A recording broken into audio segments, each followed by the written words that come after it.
Hello there, welcome back to the channel. My name is Violet and I'm super happy to have you here. In today's video we are finally going to be doing the 3-month project pan update for 2021. If you missed the special announcement, my first ever project pan video, I will link it in the description box below for you guys. So today we're going to talk, and we've got some exciting things to talk about, so let's go ahead and get on into it. Before I talk about all the project pan and all the exciting stuff that I have to let y'all know, a video will be up on this look in case you're interested in. I did a 3 looks 1 palette with the Amuse, which is a $1 palette from Shop Massé. And I'm actually quite liking the not having false lashes on. I'm actually enjoying my own lashes for once today. And I also just didn't want to fuss with putting them on. So in case you're interested, that's what's on my face. So I'm going to start off with the products that I've already panned, and it's actually quite exciting to finish up products. Kind of sad, kind of happy, but some of these products I'm actually quite happy to finally pan because it has been a long time coming. And the first one that I would like to note is my Ulta Beauty Ultra Slim Brow Pencil. I have, I think, a picture, if I will try and post it up here on the screen for you guys, of how it looked whenever I started this, which was back in March 21st, so exactly 3 months from today. But this brow pencil, it was alright. I've come to realize that I don't really like super thin, super tiny brow pencils. I kind of tend to like a little bit more of a fatter little head to it, I guess you could say. But this one, I feel like the shade was just a little too red for me personally. I do have brown red hair, so given that I thought this would match, it ended up not really matching overall.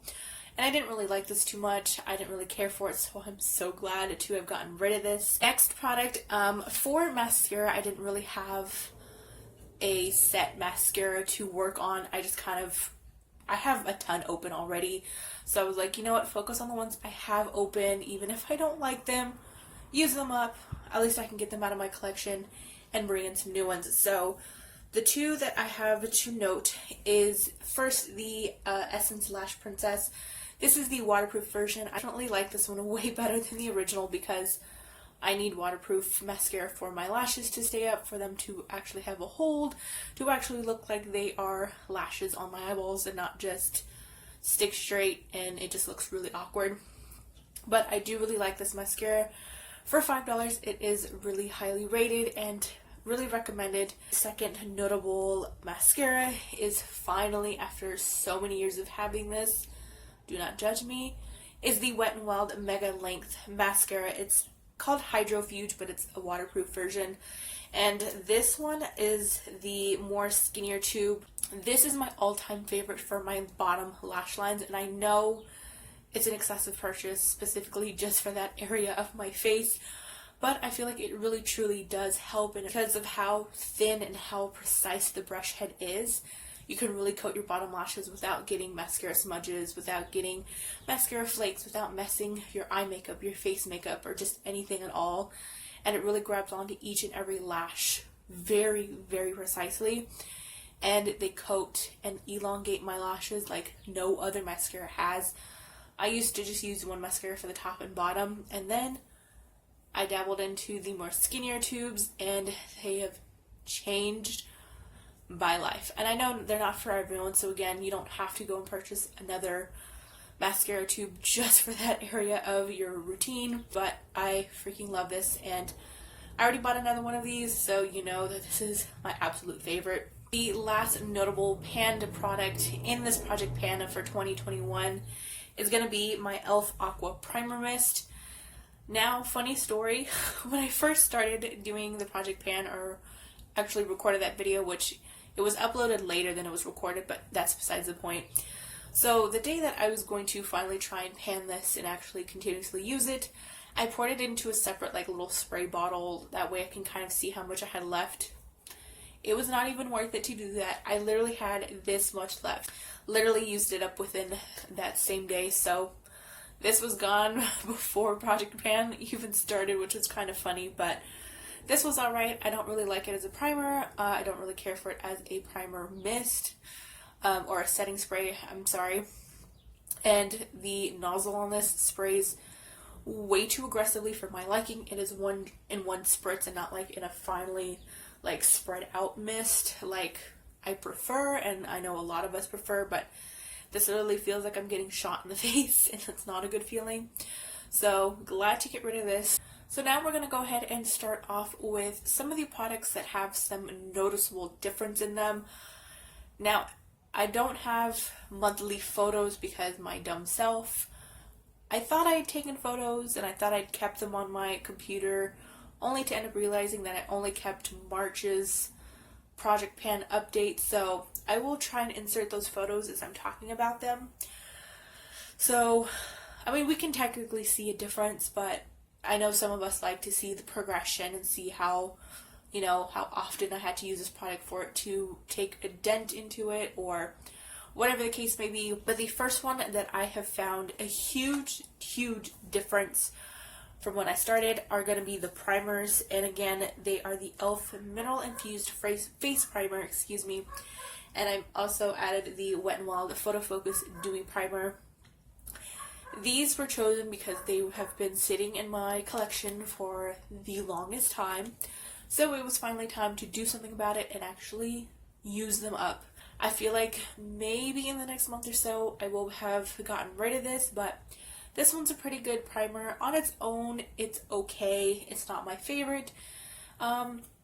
You know, it does the job for the most part. It does give a very glowy, very shiny look to the face. Now, like the Wet n Wild Dewy Primer, the e.l.f. Mineral Infused Primer also is not the greatest on its own. I find that to be, for me personally, in conjunction with some of my other foundations, it's very slippery. It doesn't really give a nice grasp or hold to my makeup. It does help it last long, but I feel like if I touch my face, scratch my face, or something comes in contact with it, it kind of peels off and just completely, it's like I'm wiping it away with like an oil-based makeup remover. But mix in with something else like the other primer or like something else in my collection, I feel like it kind of shines a little bit better. This one I do have notches on it, or lines that I drew on the bottle itself to keep track of where I was when I started and the progression as the months went by. So we started back in March, which was this very bottom line.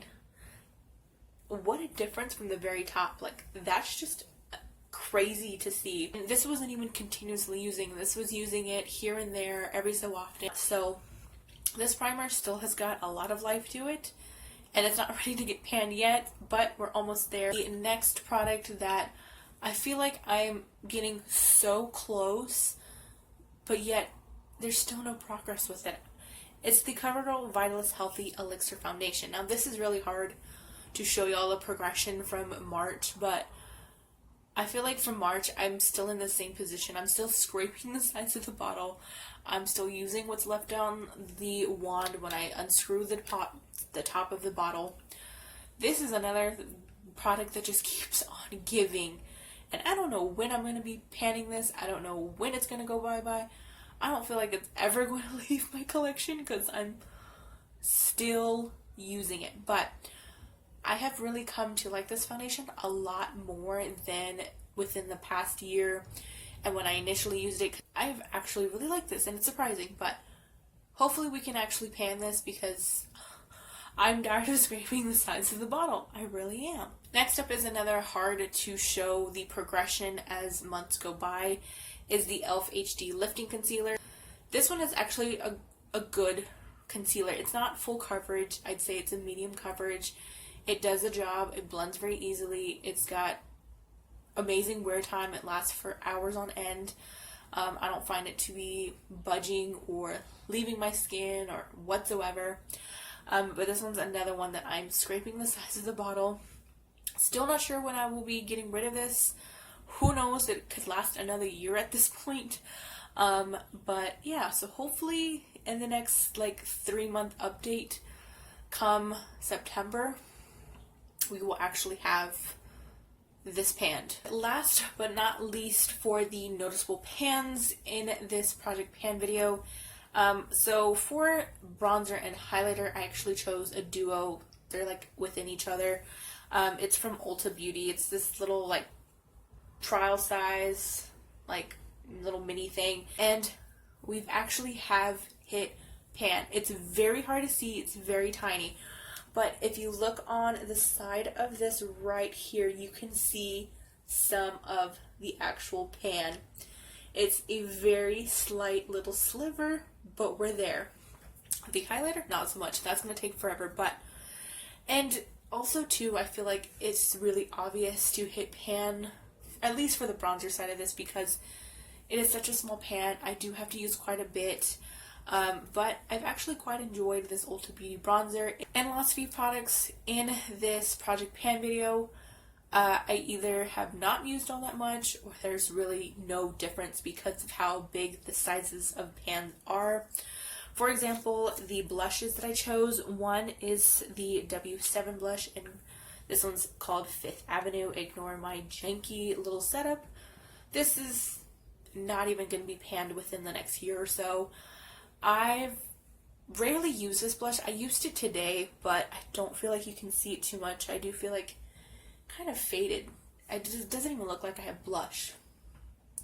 And this is also a very bright, pinky, like salmon sort of color. It's so pigmented, you have to be very careful, but I just don't gravitate towards this to use it that often, so I need to force myself to use this somehow in some capacity to actually have some noticeable pans in it. But yeah, so this is just gonna take forever to work on, just as the Milani Illuminating face powder.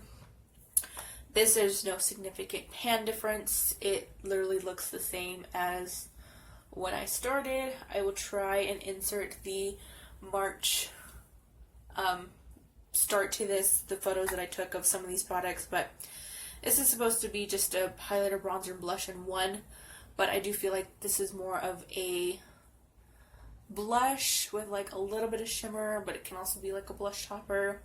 It's a very light color or wash of color on the face, which I don't mind too much, but this huge pan, it's going to take me forever. I just know it because I've previously just panned a Milani blush that I've had for probably 3 years now.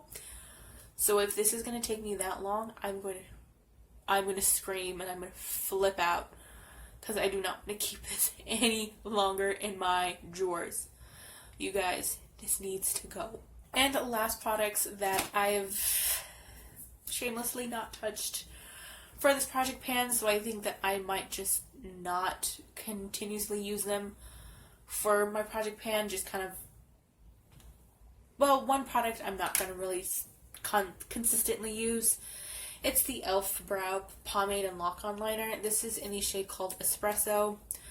I'm awful with using this. I tried using this to shape up my brows and give some fullness to them and make them look so pretty, but this is so dark that it just looks, my brows look fake, and I'm awful with this type of product, this like brow pomade-esque sort of thing.